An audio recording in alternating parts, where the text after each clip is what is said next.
in Manhattan. No longer have a house upstate. So you were in LA for seemed like a while there. When did you move back to New York? I was bi-coastal, so Okay. I never actually left New York. Yeah. But When did you give up, I guess, your LA houses I maybe? moved from LA to Hudson in 2012. Yeah, I had a house in LA from 2006 to 2012, and then a house in Hudson from 2012 to 2022, I guess. And I sold that, and now I have a one bedroom and two great big storage spaces, one for books and one for instruments. I was listening to some, I guess I would say relatively recent interviews. It happens that the last time you did a number of interviews was right at the beginning of the pandemic, and it sounded like you rode at least the early days of it out in the city, which was surprising to me because at the time you had like property upstate. Yeah, well, post Beatles ate the first floor, so it wasn't habitable. Yeah, yeah, yeah. I mean, again, I'm in Astoria myself, and this was kind of a pretty miserable. No, I don't think there was a good place to ride out a global pandemic, but being in a apartment in New York City was pretty miserable, I would say. I have a friend who has a large sprawling estate near Philadelphia. I think he was fine. Would you consider yourself a social person? I force myself to be a social person. Yeah. But I and my mother and her brother, so my family is composed of three people, myself, my mother, and her brother, and all of us are moody loners who just haven't gone on a killing spree yet. Yeah. Yeah. Have you ever felt close? To go on a killing spree? Yeah. Uh, no, none of us own guns. Mm. So in terms of like efficiency, it would be too difficult to go on a killing spree with like a knife or something.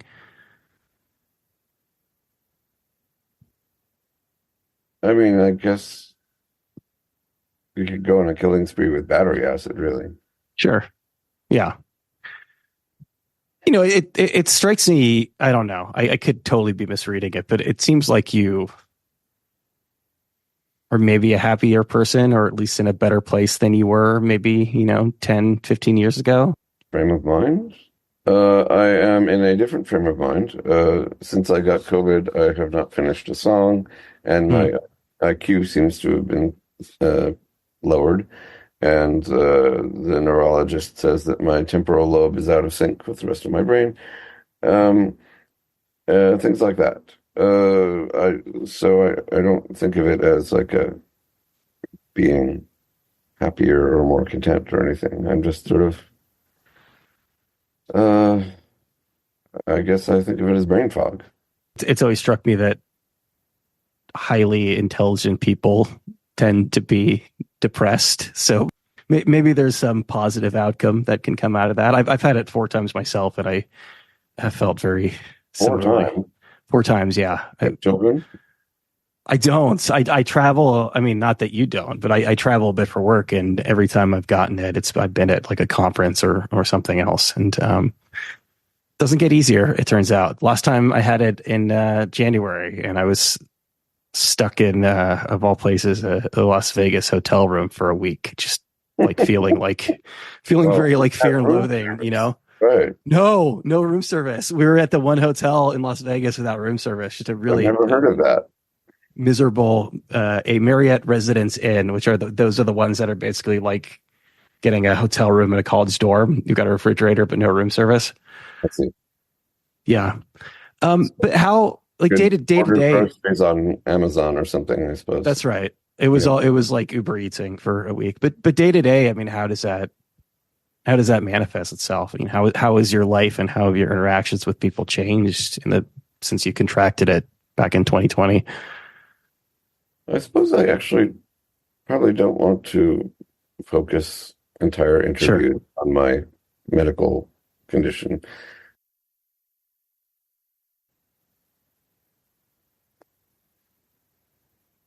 I have become more aware of the benefits of hanging out with other people. Mm. It became uh, phenomenally difficult to hang out with other people.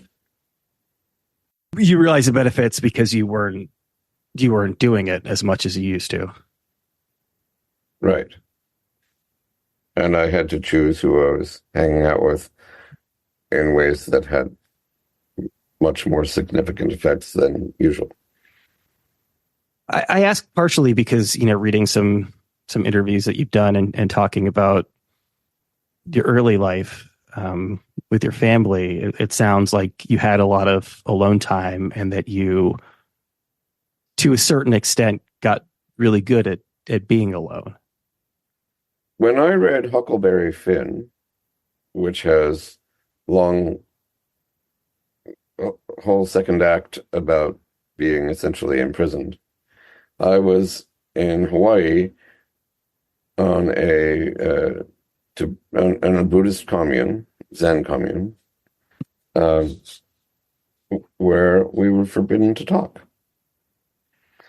And I was the only child there, which was often true of my childhood. Um, so I literally couldn't talk to anyone for I th 23 hours a day Mm.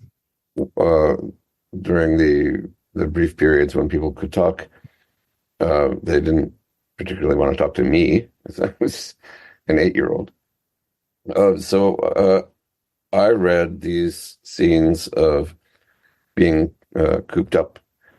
Um, it's Jim in the book who is cooped up, and then as I recall, Huck is uh, trying to get him out. I don't.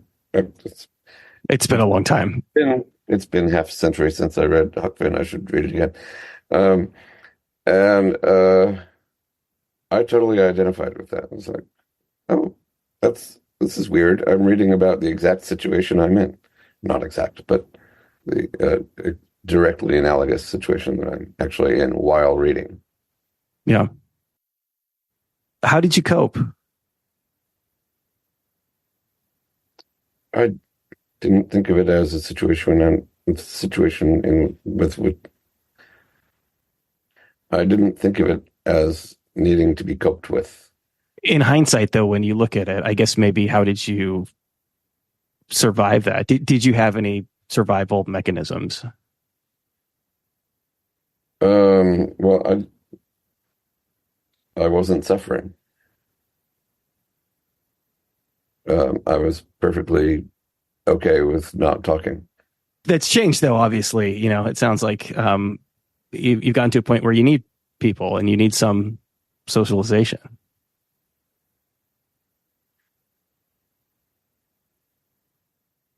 Probably. I don't experience it that way. But my mother was in the pandemic a lot more alone than I was, and she's in her 80s, so it was a lot more important, even more Yeah. important for her to not get COVID um, from me in particular. She did eventually get COVID, but and she survived it pretty well. Yeah. I mean, it strikes me that in those early days that it was a bit of a perfect storm, but because another element I understand of your inability to really write at the time was that you have a very clear process and it involves you actually like going out in the world, whether or not you're actually interacting with people directly. And obviously, like the rest of us, you weren't able to do that. Um, I was so much better off than my mother, though, that I guess I Sure. don't myself as pretty fortunate. Yeah, I just mean in terms of the impact that it had on your songwriting. Uh, I don't want to overdo that because I do have hundreds of songs sitting around in Sure. notebook, and no one would ever know if I never wrote a song again in my life because I could just use the ones I already have that I haven't found an album for yet. But also, this morning I had a bit of a realization. I listened to a song and I realized it's kind of it's a song I really like. It's You Dropped a Bomb on Me Oh by yeah, the the Gap Gap Band.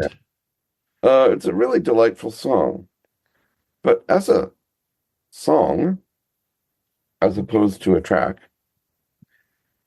it's really hard to say that it's finished in any way. Um, it doesn't, it's essentially formless. Um, basically, the all the instruments are doing exactly the same thing over and over. It's what I call a loop song. Mm. Only the vocal really changes, and once in a while there's the delightful ooh sound effect. Um, but how would one decide that the song on paper, pen and paper, how would you decide that it was finished? I, I think when I think of myself as not having finished a song in 4 years, it's probably really that I haven't finished a song by my standards. Um, the only song that I've arguably finished was for Anthony Roth Costanza and Justin Vivian Bond's album of duets, and I finished it by writing on the sheet music ad lib here. Um, but some people would call that finishing the song. And definitely the Gap Band would call that finishing a song. It's like, this is where the ad lib goes. But for me, traditionally,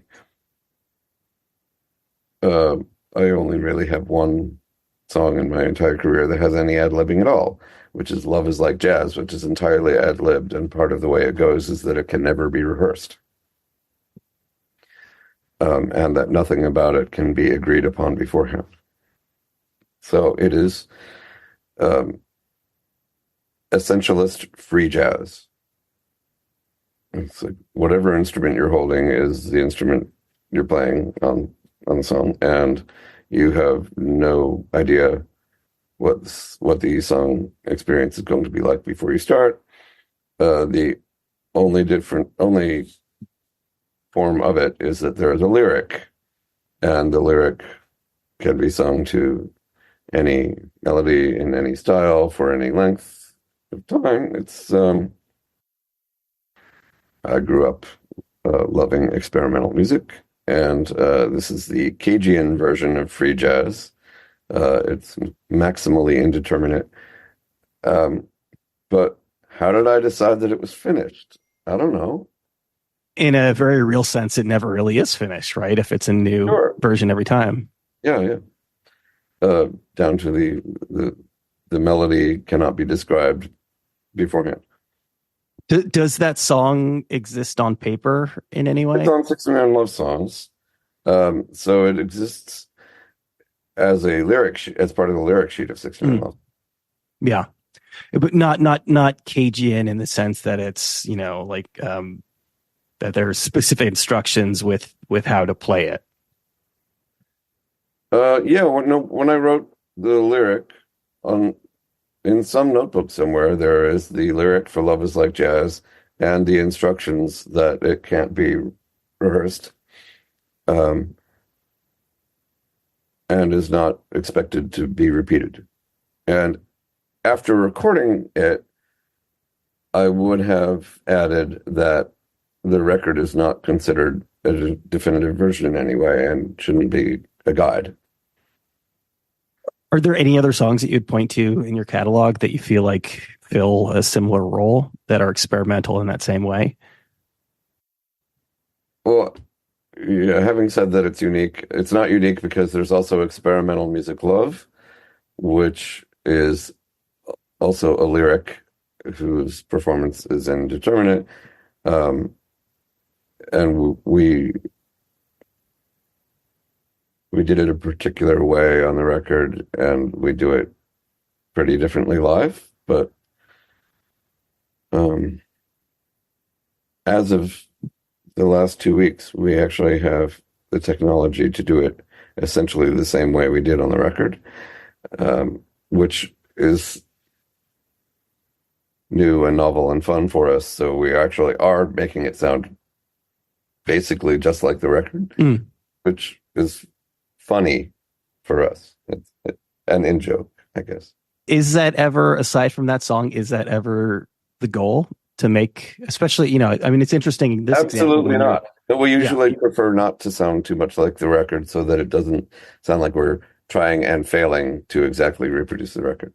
yeah. I saw the band, the Chameleons, the UK version of the Chameleons, at CBGB. Everyone sounded terrible at CBGB. Hmm. I saw Tom Tom Club at CBGB and they sounded terrible.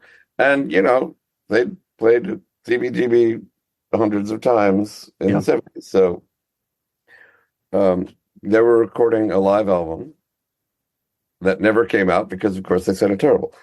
Um, I was very happy to be there, but it, you know, you can't sound good at CBGB, except that Chameleons sounded exactly like the record. It was really uncanny. It was just like they were playing to tape, but they really weren't. They just happened to know exactly what effects they used on the record and in what proportions. It was crazy how much they sounded like the record. Are there instances you can think of where the songs, do you feel that the songs have gotten better over time? Do most of them get better Oh, over time? wait, let me finish that anecdote with Oh, okay. what I realized was sounding exactly like the record is really boring if you already have the record. Mhm. It's just like playing the record, only louder. Yeah. Uh, Yeah. What what's the point? Yeah. It's so much like recording specifically is really just kind of capturing a moment in time. And Not for me. you're, no. No, I have never recorded more than two musicians at the same time. Um, and that only once, I think. I just mean from the standpoint of, versus continuing to like perform a song live and it taking on different meetings. It's like a snapshot of that period. Okay, well, from my perspective, it's often so long, many Mm, years, sometimes decades, between the writing of the song and the recording of the song. And sometimes the recording of the song takes months, not usually years, but sometimes. Um, that it's not, it doesn't feel like a snapshot of a particular time at all. It's just a sure. smear of the last 10 years or something. And once it's on the record, it starts aging as though it were captured in time. But the way I make records, snapshot it wouldn't occur to Mm. me to use the word snapshot. Um, it's more like a palimpsest of different actions at different times. I'm curious what you mean when you say it's aging as though it was captured in time.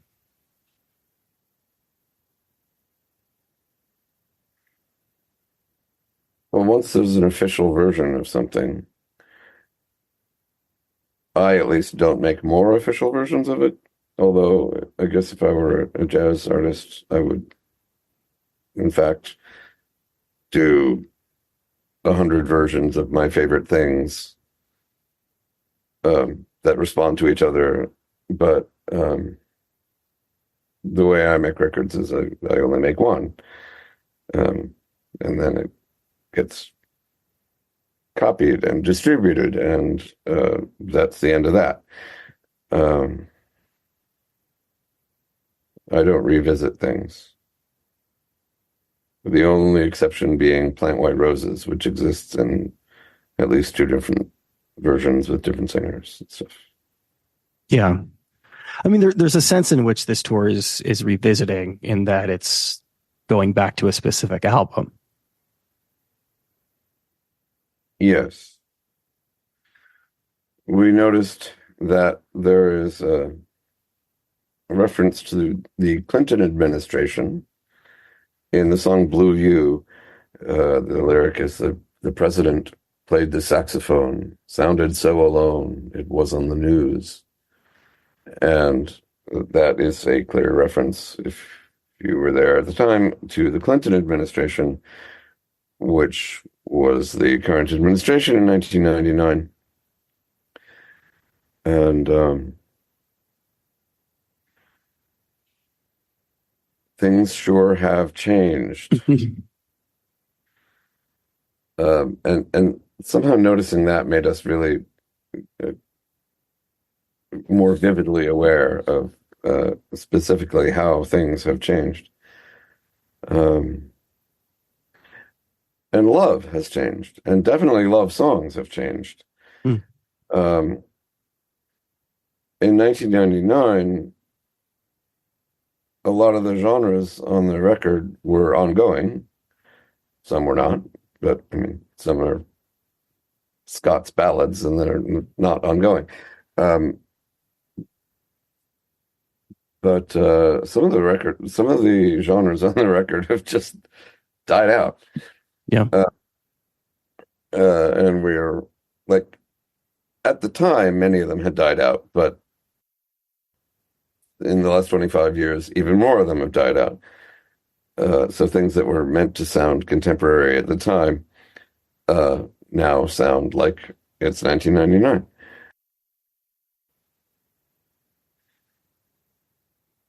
which I wouldn't have expected because I thought that I was being very conservative about um, dating myself. Mm.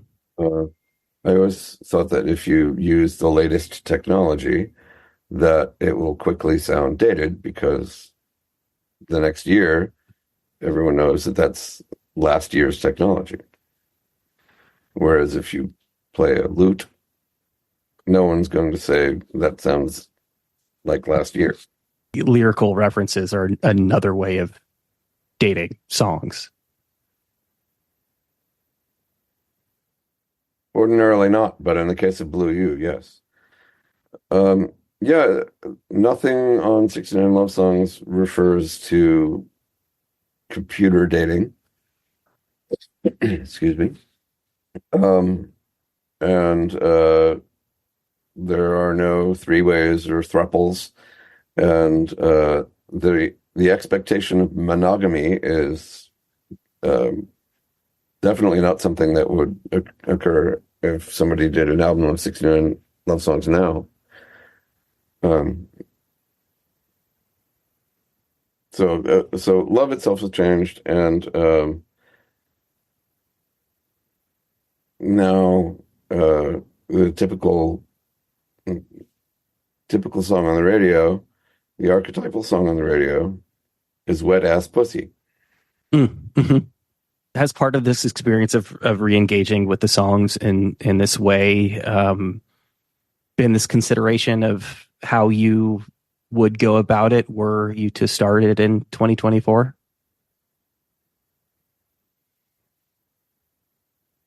Well, I can't imagine that I would start it in 2024. Sure. Um, But it's an interesting thought exercise to consider how the subject matter of the songs themselves would be different.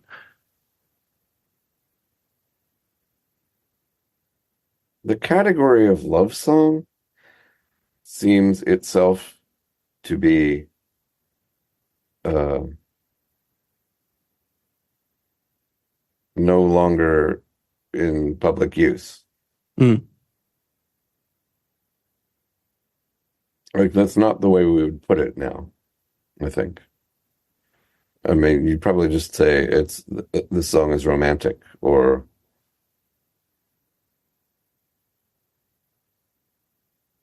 not sexy enough to be about fornicating.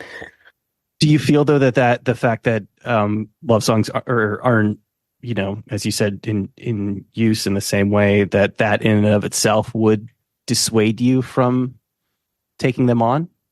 Not so much that, but that it might not have occurred to me in the first place. Like it's not one of the categories that one works with anymore. Um, like punk funk or um, what did Linkin Park play? What was that genre called? New metal? New metal. Yeah, there's no new metal anymore, and it is no longer the uh, new wave of British heavy metal. You wouldn't that that category is not a current category. Nor can you make grunge music now. It Yeah, wouldn't be called that. it It's a would be post grunge. historical category. It strikes me that constraints are a really important part of the songwriting process for you, in terms of at least giving yourself direction. Yeah, I do word games in the morning. I do crosswords and other Wordle and such. And like Stephen Sondheim, I think of songwriting as a whole lot like doing a word puzzle. Um, you have to find a certain number of rhymes. You have to fit what you are trying to say into a certain number of syllables without hopefully making it really obvious that you're filling syllables as much as you're saying something. Um, the great unacknowledged innovation of Bob Dylan is that he called attention to the process by intentionally making it silly. Hmm. Um, the pumps don't work because the vandals took the handles. Handle. Yeah. Um, actually happened. I don't know if you know this. I don't know the story behind that now. In the middle of Woodstock, there used to be a pump for the public well, and it literally happened when he was in Woodstock in Big Pink, I guess, or maybe at Albert Grossman's house. He heard that you couldn't use the pump because someone had taken the handle, um, and he turned it into the immortal line: "The pump don't work because the vandals took the handles." Um, which just sounds like it's a bit of nonsense that rhymes vandals and handles randomly, and it's during the fade out of the song, so it sounds completely tossed off, and it doesn't have anything to do with the rest of the song. In fact, I can't remember which song it's from. Is it Subterranean Homesick Blues? One of those. I'm not sure anything else in Subterranean Homesick Blues has anything about relating to other parts of the song. Yeah, Yeah, it's free. It's a pretty free I like it. association song. Yeah, it's abstract expressionism. Yeah. What's your sense of why that silliness, or why Dylan's sense of humor? Like, he's somebody, there are more words written on Bob Dylan than, just about any other artist short of the Beatles. Why is that so relatively unremarked upon or underappreciated?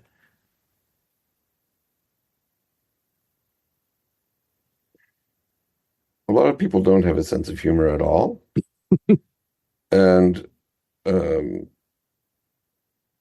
only a somewhat smaller group don't appreciate humor in art.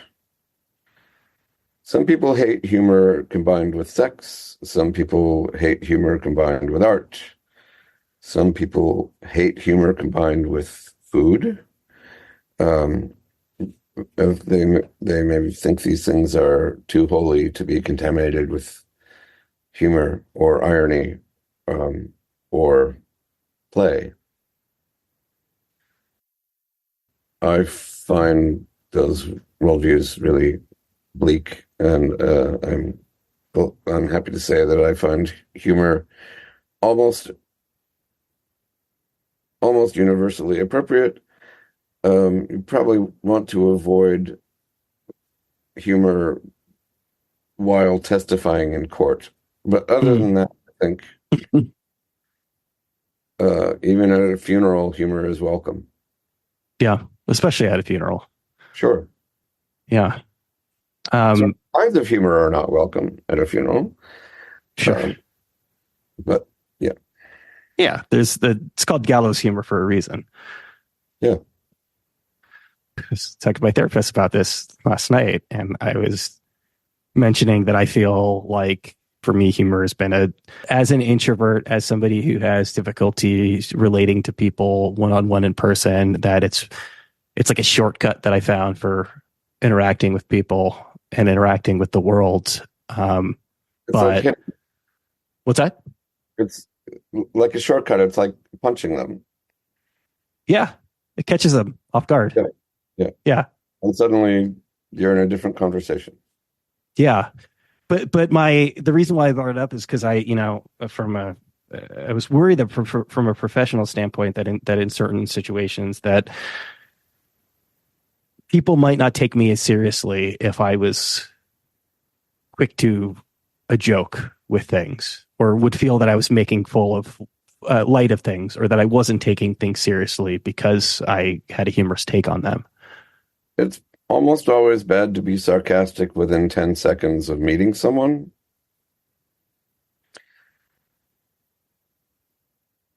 Even at someone else's expense. But after that, I think full speed ahead. Do you think that there is an extent to which, not that this is something that bothers you, but is there an extent to which that people maybe don't take art or music as seriously if it has humor in it? I think it's more that people are puzzled by humor. Mm. Um, the whole category of novelty songs used to be, maybe that's another historical category. There used to be compilations, lots of compilations of novelty songs. Dr. And Demento. Dr. Demento was an entire genre for a while. And that has gone away. And we no longer call anything a novelty song, no matter what it is. You could, Yeah. if you write a song about um, cooking naked with Nancy Reagan, it's not a novelty song anymore. It's just not called that. Um, and I think a lot of people would not think of it as an attempt at humor, but just Mm. think of it as artistic license or something. Or social commentary. Right. I guess it depends on who did it too. There's uh, there are racist and misogynist uh, inflections of who is considered to be sophisticated enough to be funny, and uh, so some people, no matter how incredibly silly Lil Nas X is, some people just don't realize he's joking. They just don't get it. They don't see it as humor. They don't see it as intelligent. Uh, he's just gay and black, and they think that that's like the entire description of his brain, rather than that he's, hysterically funny. I think he also has the obstacle of there are certain subjects with certain people that if you joke about them that they will never find funny, and religion Satanism is one of those things with large swaths of people. They will automatically But think that it's everyone else finds it funny. Like, yeah. because it's a sacred cow for silly people, uh, the rest of us joke about Satanism all the time. Again, we stopped in the 80s for a while, but now it's back. And what is sillier than the idea that a satanic cabal in a pizzeria is eating babies as a part of the Democratic Party regime? Uh, it would be it wouldn't be so silly if it were the Republicans. It's just the Democrats are so banal that it's Yeah. especially silly. I think you might have backed into another point there too, which is that um, again, it's a hacky thing to say, but probably for a reason that there's a certain threshold that you cross where satire is no longer satirical. You know, where that's a reality that people are living with, so they don't find much humor in it. It's very difficult to satirize Marjorie Taylor Greene. Yeah, yeah. Uh, How do you exaggerate her?